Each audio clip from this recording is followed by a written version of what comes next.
मधुबन के बाबा,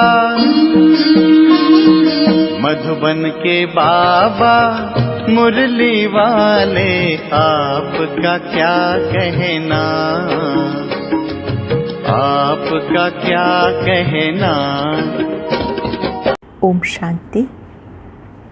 आज 24 सितंबर 2021 के साकार मधुर महावाक्य हैं। शुक्रिया दिवस पर हम प्यारे बाबा का शुक्रिया करते हैं, जिन्होंने हमें कर्म और योग का बैलेंस सिखाया, जिससे हमें ब्लेसिंग्स प्राप्त हो सकें। अब सुनते हैं मुरली विस्तार से। बाबा कहते, मीठे बच्चे, तुम यहाँ श्री कृष्ण जैसा प्रिंस बनने की पढ़ाई पढ़ते हो। तुम्हें पढ़ाने वाला स्वयं भगवान है। तुम यहाँ श्री कृष्ण जैसा प्रिंस बनने की पढ़ाई पढ़ते हो। तुम्हें पढ़ाने वाला स्वयं भगवान है। कुछ ने बाबा जब भगवानवाच शब्द बोलते हैं तो कई बच्चे भी मूंझ जाते हैं। क्यों? क्योंकि भगवान तो गुप्त है। वो समझते हैं शायद इस दादा ने भगवानवाच बोला है, परंतु निराकार भगवान को बोलने के लिए ज़रूर मुख चाहिए ना। बाबा कहते हैं वंडरफुल समझने की बात है कि मैं कैसे इनमें प्रवेश करके तुम्हें पढ़ाता हूँ। ये वंडरफुल समझने की बात है, मैं इनमें प्रवेश करके तुम्हें पढ़ाता हूँ। ओम शांति। भगवानवाच। भगवान क्या कहते हैं? ये भगवानवाच किसने कहा? देखने में तो कोई आता नहीं। मनुष्य को भगवान नहीं कहा जाता।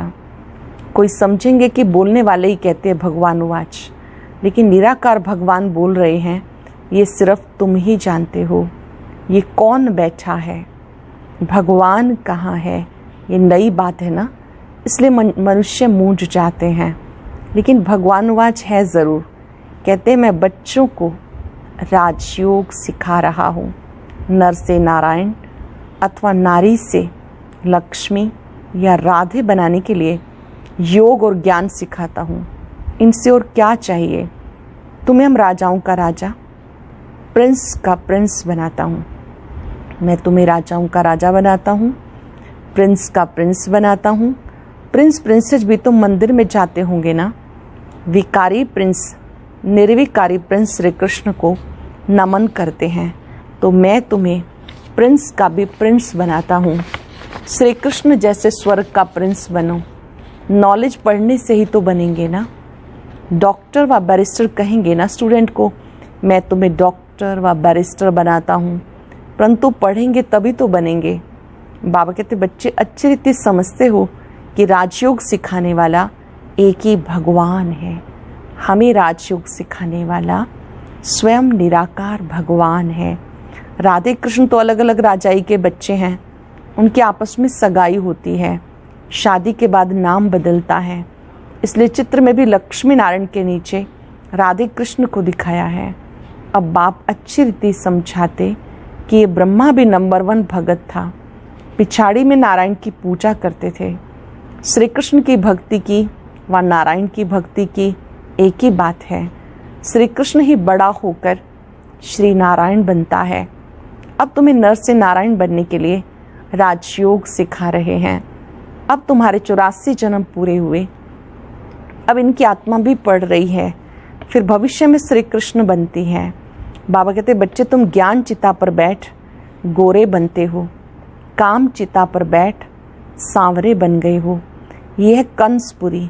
मैं तुम्हें कृष्णपुरी में ले जाने के लिए आया हूँ। श्री कृष्ण ही सर्वगुण संपन्न 16 कला संपूर्ण है। यहाँ कोई में सर्वगुण है नहीं। मैं आया हूँ बच्चों को संपूर्ण निर्विकारी बनना है योग बल से। मैं निर्विकारी बनाने आया हूँ, बनना है निर्विकारी योग बल से।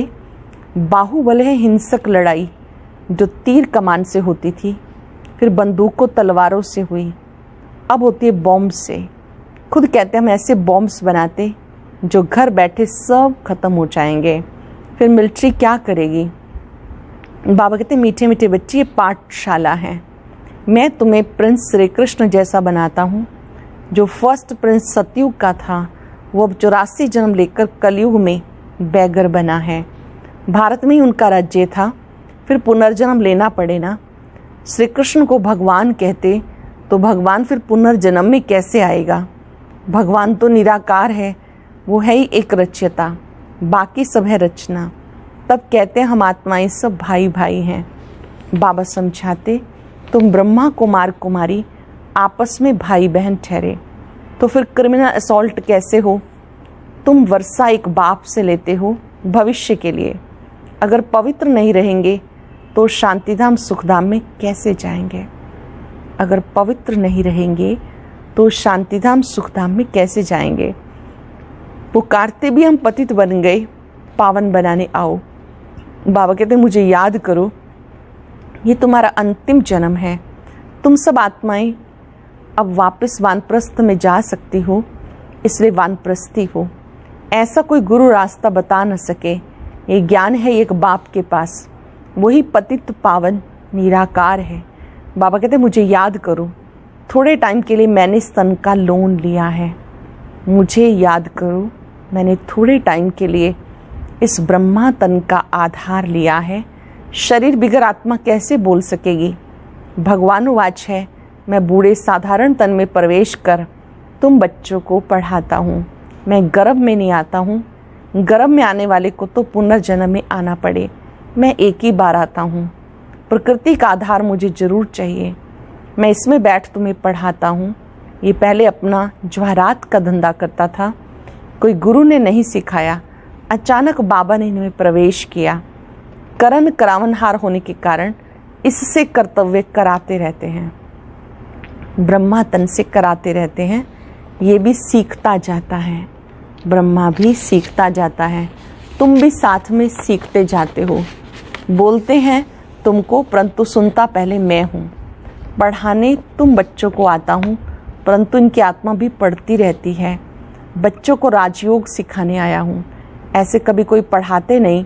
यह है पावन बनने की बात। ये संगम युग है ही पुरुषोत्तम बनने का। पुरुषोत्तम श्री कृष्ण था। स्वयंवर के बाद उनकी डिग्री कुछ कम हो जाती, इसलिए श्री कृष्ण की महिमा बहुत है। नाम ही है श्री कृष्णपुरी, इसको कहते कंसपुरी। बाकी कहानी बनाई कृष्ण और कंस की, बच्चों को समझाया। परिपक्व अवस्था होने से भक्ति आपे ही छूट जाएगी। तुम कभी किसी को ऐसा नहीं कहना कि भक्ति ना करो, उनको ज्ञान देना है। बाप तुम्हें ज्ञान दे स्वर्ग का प्रिंस बनाने आए हैं। श्री कृष्ण भी स्वर्ग का मालिक था, अब नहीं है, फिर से वो भी राजयोग द्वारा बन रहे हैं। तुम्हें भी पुरुषार्थ कर बाप को याद करना है। हेवन की स्थापना करने वाला हेवनली गॉड फादर, वही आकर नई सृष्टि रचते हैं। वह करेगा तब जब कलयुग पूरा होगा। सतयुग त्रेता में नहीं आते, कहते मैं कल्प कल्प संगम युग पर आता हूँ। उन्होंने कल्प अक्षर निकाल युगे युगे लिख दिया, तो भी 4 युग हैं। 5वां है ये संगम युग। अच्छा, फिर तो 5 अवतार मानो, परंतु इतने कचमच अवतार, परशुराम अवतार ये होते हैं क्या? ये सब है शास्त्रों की बातें। धर्म का नाम और भारत का नाम ही बदली कर दिया। हिंदू धर्म और हिंदुस्तान कह देते, भारत नाम क्यों बदलना चाहिए? यदा यदा ही धर्मस्य ग्लानिर्भवति भारत, उसमें भी भारत का अक्षर आता। बाबा समझाते तुमने कोई एक जन्म थोड़ा ही भक्ति की, द्वापर से की है। भक्ति भी पहले अव्यय बिचारी थी, सिर्फ शिव की ही भक्ति करते थे। जिस शिव बाबा ने भारत को स्वर्ग बनाया था, अब फिर स्वर्ग का मालिक बनाने आए हैं। तो पतित शरीर में बैठ बताते मैं आता ही हूँ पतित शरीर में, पतित दुनिया में, पतितों को पावन बनाने के लिए। भक्ति मार्ग में फिर भी मेरे लिए बड़ा मंदिर बनाते। कितनी क्लियर बात है। इसमें बाबा की प्रवेशता हुई और गीता आदि पढ़ना छोड़ दिया। भक्ति छूट गई, अनायास ही तो छोड़ा। तुम्हें कोई ने कहा नहीं कि भक्ति नहीं करो। अब तुम बच्चों को बाबा समझाते, फिर से मैं तुम्हें कृष्णपुरी का मालिक बनाता हूँ। श्री कृष्ण की फिर 8 डायनेस्टी चलती हैं। कहेंगे पहले प्रिंस ऑफ सतयुग, फिर बनता है किंग ऑफ सतयुग। पहले वो प्रिंस है, प्रिंस के बाद फिर वो वहाँ का किंग बनता है। 8 पीढ़ी चलती हैं। उस समय तो दूसरी राजाई होती नहीं। अब बाबा कहते तुम बच्चे भी सतयुग के प्रिंस बनो। भक्ति में कोई सुख नहीं, ज्ञान से तुम स्वर्ग के मालिक बनते हो। कोई का बाप मर जाता, उनसे पूछा जाए तुम्हारा बाप कहाँ गया, कहेंगे स्वर्गवासी हुआ। समझते आत्मा और शरीर दोनों गए, लेकिन शरीर तो यहाँ ही छोड़ दिया, बाकी गई आत्मा। इसका मतलब पहले नरक में था, आत्मा शरीर छोड़ स्वर्ग में गई, फिर उसमें रोने की क्या दरकार है। स्वर्ग अब यहाँ है क्या, परंतु समझते नहीं, कह देते सब ईश्वर का हुक्म है। सुख दुख सब ईश्वर देता है, सब ईश्वर के रूप हैं। परंतु बाबा कहते हैं मैं बच्चों को दुख कैसे दे सकता हूँ। बाप से बच्चे कभी दुख मांगते हैं क्या? बाप तो बच्चों को लायक बनाकर प्रॉपर्टी दे के जाते हैं, बाकी दुख तो हर एक को कर्मों के अनुसार मिलता। बाबा कहते हैं बच्चे आदि कुछ नहीं मांगो, अब ये प्रॉपर्टी आदि सब खत्म होने वाली है, फिर तुम्हारे बच्चों को क्या मिलेगा। इतना समय ही नहीं जो तुम्हारी प्रॉपर्टी का बच्चा मालिक बन सके। बच्चा बड़ा हो तभी तो मालिक बने, परंतु इतना टाइम ही नहीं, विनाश सामने खड़ा है। मनुष्य कहते हैं कलयुग में जिन 40,000 वर्ष पड़े हैं, ये ब्रह्मा कुमार कुमारियाँ विनाश विनाश करते रहते हैं। कहानी है ना, शेर आया, आखिर आया और खा गया। सब समझते हैं थोड़ा थोड़ा काल आएगा, ये तो होता ही रहता, लेकिन तुम कहते हो ये महाकाल आया है।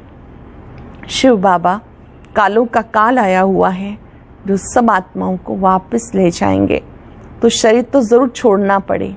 इसलिए बाबा कहते हैं योग से पवित्र बनो, आत्माओं को पवित्र बनाए फिर वापस ले जाएंगे। अगर पवित्र नहीं बनेंगे तो बहुत सजाएं अंत में खानी पड़ेंगी और ऊंच पद भी पा नहीं सकेंगे। Shri Krishna number 1 pass with honour है, उनको स्कॉलरशिप मिलती है, 21 जन्म राज्य पाते हैं। कितना सहज समझाते, बुद्धि में बैठता भी है फिर गुम हो जाता। किसको भी भक्ति छुड़ानी नहीं, बाबा आए हैं भक्तों को भक्ति का फल देने।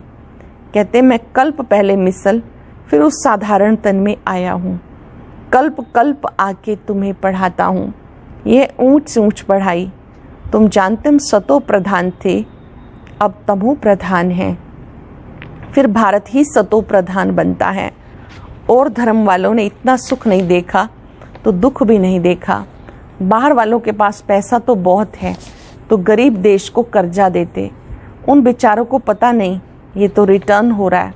बिल्कुल घोर अंधियारे में कुंभकर्ण की नींद में सोए हुए हैं, पिछाड़ी में हाय हाय करके उठेंगे, फिर तुम कहेंगे टू लेट, क्योंकि लड़ाई शुरू हो जाएगी।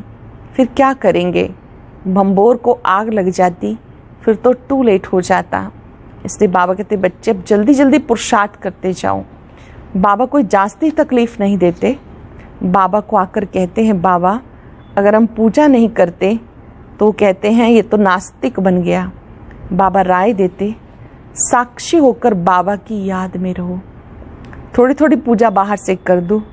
एक होता दिल से करना, दूसरा होता राजी करने के लिए करना। अंदर में तुम्हें शिव बाबा को ही याद करना है। अगर परिवार की खुशी के लिए कर भी रहे हैं तो अंदर में शिव बाबा को याद करना है। अगर कोई तंग करते हैं तो पूजा कर दिखाओ तो वो खुश हो जाएंगे। ये कोई पाप का काम नहीं है। बाबा तो बहुतों को कहते शादी आदि पर भी भले जाओ, दोनों तरफ तोड़ निभाना है। वहाँ भी सुनाते सुनाते कोई ना कोई को तीर लग जाएगा, युक्ति से चलना है। बाबा का फरमान है अब पतित नहीं बनना, पवित्र बनने से तुम श्री कृष्णपुरी के मालिक बन जाएंगे। पवित्र बनेंगे तो श्री कृष्णपुरी के मालिक बन जाएंगे। शिव बाबा को याद करो तो विक्रम विनाश होंगे और विश्व के मालिक बनेंगे। बच्चों ऐसी सी युक्ति से अपने मित्र संबंधियों को समझाना है। वो है जिस्मानी यात्रा, ये है रूहानी यात्रा। ये रूहानी यात्रा बाबा ही सिखाते हैं। कहते माम एकम याद करो तो पतित से पावन बन जाएंगे, सारे दुख दूर हो जाएंगे। माम एकम याद करो तो पतित से पावन बन जाएंगे, सब दुख दूर हो जाएंगे। कोई विरला व्यापारी व्यापार करे, अर्थात बैकुंठ की बादशाही ले श्रीमत पर चलते रहो। ऐसा भी ना हो पैसे आदि मुफ्त में जाएं, कुछ फल ना निकले। घर भी संभालना है, परिवार संभालना है, बच्चों की पालना भी करनी है, सिर्फ श्रीमत पे चलना है। राय लेनी है बाबा इस हालत में हम क्या करें। बाबा बच्ची कहती है हम शादी करें, तो बाबा कहते शादी करानी ही पड़ेगी क्योंकि उनका हिस्सा है, उनको दे दो।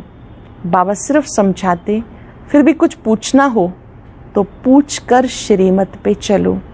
बच्चों को बाप की आज्ञा पे चलना है, इसी में बच्चों का कल्याण है। हर कदम पर बाबा की आज्ञा पर चलना है, इसमें ही कल्याण है। अच्छा, मीठे मीठे सिक्के लदे बच्चों प्रति माता पिता बाप दादा का याद प्यार गुड मॉर्निंग। रूहानी बाप की रूहानी बच्चों को नमस्ते, रूहानी बच्चों की रूहानी बाप दादा को नमस्ते, गुड मॉर्निंग। शुक्रिया बाबा, शुक्रिया। धारणा के लिए सार है, हर कर्म साक्षी होकर शिव बाबा की याद में करना है। लौकिक अलौकिक दोनों तरफ तोड़ निभाना है। लौकिक से युक्त युक्त चलना है। इस समय अंतिम जन्म में भी ये वानप्रस्थ अवस्था है, वापिस घर जाना है, इसलिए पावन जरूर बनना है। कोई भी बंधन नहीं बनाने हैं। आज का वरदान, पुराने संस्कारों व विघ्नों से मुक्ति प्राप्त करने वाले सदा शक्ति संपन्न भव। पुराने संस्कारों व विघ्नों से मुक्ति प्राप्त करने वाले सदा शक्ति संपन्न भव। किसी भी प्रकार के विघ्नों से, कमजोरियों से या पुराने संस्कारों से मुक्ति चाहते हो तो शक्ति धारण करो, अर्थात अलंकारी रूप होकर रहो। जो अलंकारों से सदा सजे सजाए रहते हैं वो भविष्य में विष्णुवंशी बनते हैं, लेकिन अभी वैष्णव बन जाते हैं। उन्हें कोई भी तमोगुणी संकल्प व संस्कार टच नहीं कर सकता। वो पुरानी दुनिया अथवा दुनिया की कोई भी वस्तु और व्यक्तियों से सहज किनारा कर लेते हैं। उन्हें कारणे अकारणे भी कोई टच नहीं कर सकता। ऐसी आत्माओं को कारणे अकारणे भी कोई टच नहीं कर सकता। कोई तमोगुणी संस्कार संकल्प उन्हें छू भी नहीं सकता। इसके लिए सदा अलंकारी रूप होकर रहो। जो अलंकार हैं, शंख चक्र गदा पद्म, उनका अर्थ समझते हुए उनसे अलंकृत होकर रहो। स्लोगन है, हर समय हर कर्म में बैलेंस रखना ही सबकी ब्लेसिंग्स प्राप्त करने का साधन है। बैलेंस से ब्लेसिंग्स स्वतः ही प्राप्त होती हैं। आज चलते फिरते याद रखना है, मैं शक्ति संपन्न आत्मा हूँ। शुक्रिया बाबा, शुक्रिया।